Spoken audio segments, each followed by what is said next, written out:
and that is Jabril Cox, linebacker out of LSU.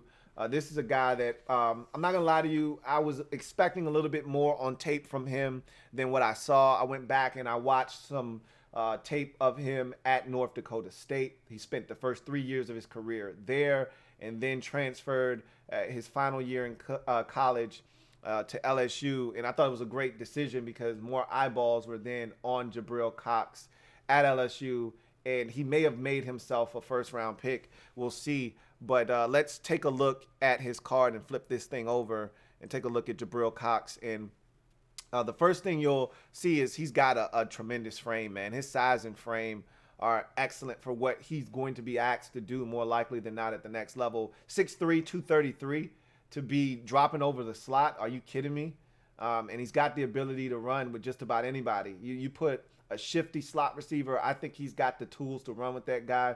You put a big slot, and that's the new thing. It's like cycles. We talk about, fads and things coming around in cycles. And, at one point, I remember the big slot receiver being in, Jake Reed in Minnesota, and Joe Juravicius in Tampa Bay, and, Ed McCaffrey back in the day. The big slot was in. And then it became the Wes Welkers of the world, and all of those guys came along and they changed that narrative, and it became the small guy was in vogue. And now it's kind of getting back to teams finding ways to get bigger guys in the slot. And look, you'll always have the small shifty guys, but now the big slot is starting to come back. And when you can find a guy like Jabril Cox to drop over the slot, it changes things. We'll talk about his coverage ability a little bit more. But that size and frame, intriguing as hell at 6'3", 233. Athleticism and speed, that's not something you worry about with Jabril Cox. He can run, period. End of discussion. Nothing else that needs to be said. Also, I will tell you that his agility and short area quickness, second to none. If it wasn't for the Joker in this draft, Jeremiah Owusu-Koramoah, this guy is your best pure cover linebacker, hands down, no questions asked.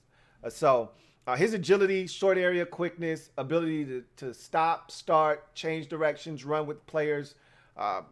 Again, he's got it all when you're talking about the agility, athleticism, short area quickness department. He checks all the boxes. Will take on blockers. He's not afraid of contact, although I question him at times. We'll talk about that a little bit later on when we get to his weaknesses.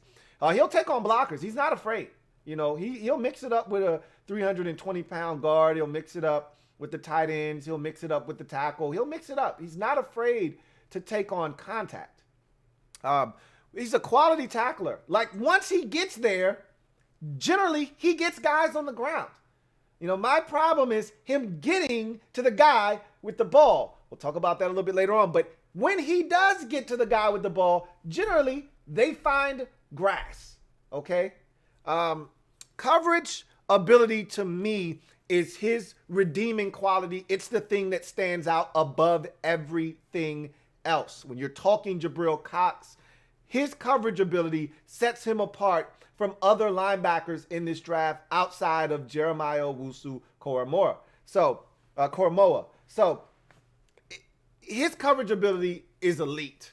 And it's that trait that may land him in the first round. I would not be shocked if someone looked at Jabril Cox, i.e. a New England Patriots. And, Belichick has always been a guy that looks at players and figures out what they do best and put them in those situations. And remember, there was this conversation about him trying to get Aqib Talib to come out of retirement just specifically to check tight ends, nothing else.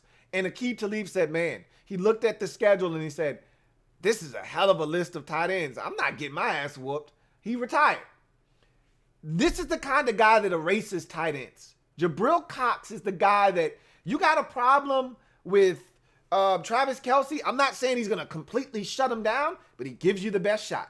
Travis Kelce, 6'5", 6'4", 6'5", big target. You're dealing with a Hunter Henry problem, or you're dealing with, Darren Waller problem, Jabril Cox is the guy that you sick on him and say, hey, limit his production. That's going to be his niche that he carves out for himself at the next level. Blitzer and closing speed.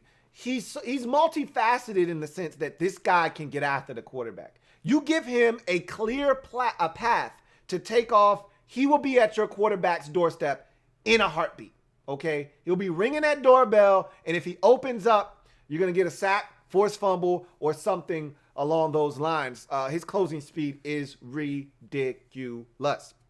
And he can blitz, as I mentioned. I want to see him do that a little bit more. I didn't think they did that enough with him at LSU at times.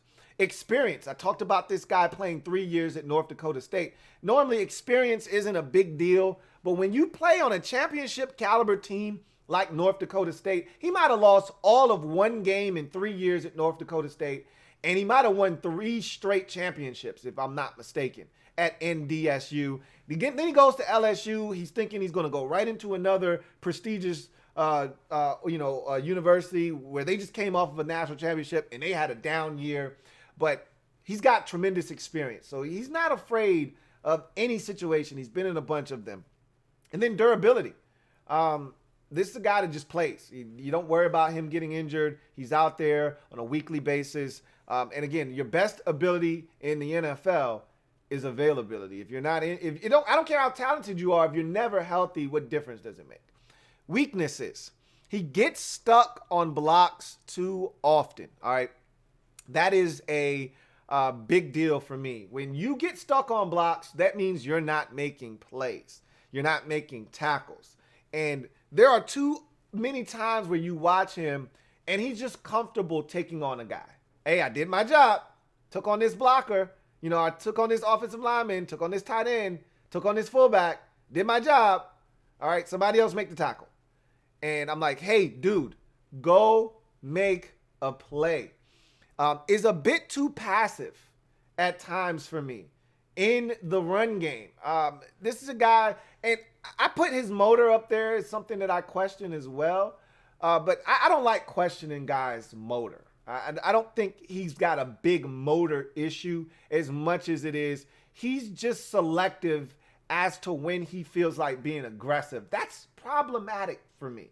I'm always going to side with the guy that just goes balls to the wall, hair on fire at all times. The guy that even if he's making a mistake, he's doing it 110 miles an hour. I'm that guy.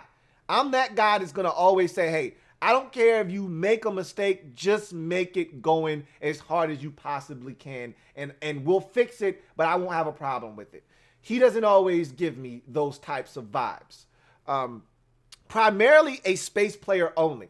I don't want this guy really around the box. I don't want him in the core necessarily, especially if we're playing against the Cleveland Browns and I know they're going to try to beat us up in the run game and they're going to come out in 12 personnel, or 21 personnel. I really don't want any parts of Jabril Cox on the field in a situation where I think you're going to try to beat me up and bludgeon me to death with the run game. I want him out in space. When you flex out that tight end, when that running back goes in motion, when you got 3 wide receivers and you're in 11 personnel, that's when I want Jabril Cox on the field. I don't want him on the field for 21 personnel. I don't want him on the field for 13 personnel. I don't want him on the field for 12 personnel. Those situations, I'm scared of a guy like Jabril Cox being on the field. He's, to me, a guy I want out, away from the line of scrimmage, away from the core, detached from the box. I want him out in space because that's when he's his best. That's when he's his most dangerous. Can he be a 3-down linebacker if he doesn't change his mindset in terms of being more aggressive in the run game? Because he's got the ability to do it. He's got the frame to be able to do it. He's shown me that he can do it. Then he could be a 3-down linebacker.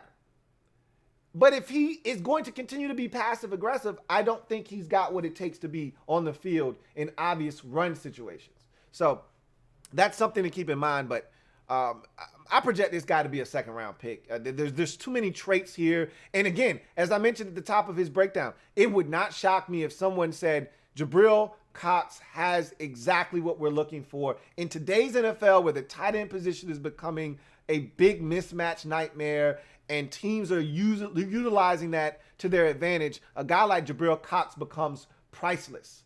And so his value goes up in a situation like that.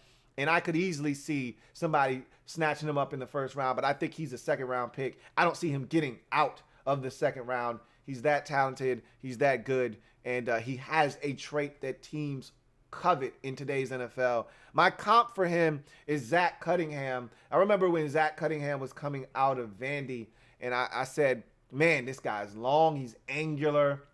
He can run. I don't know if I thought Zach Cunningham was going to be as good in coverage as he ultimately turned out to be.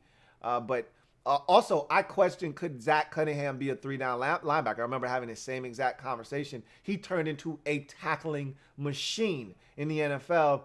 I could see Jabril Cox turning into that. I could see him turning into a coverage freak that, it turns into a tackling machine at the next level. I could see that happen.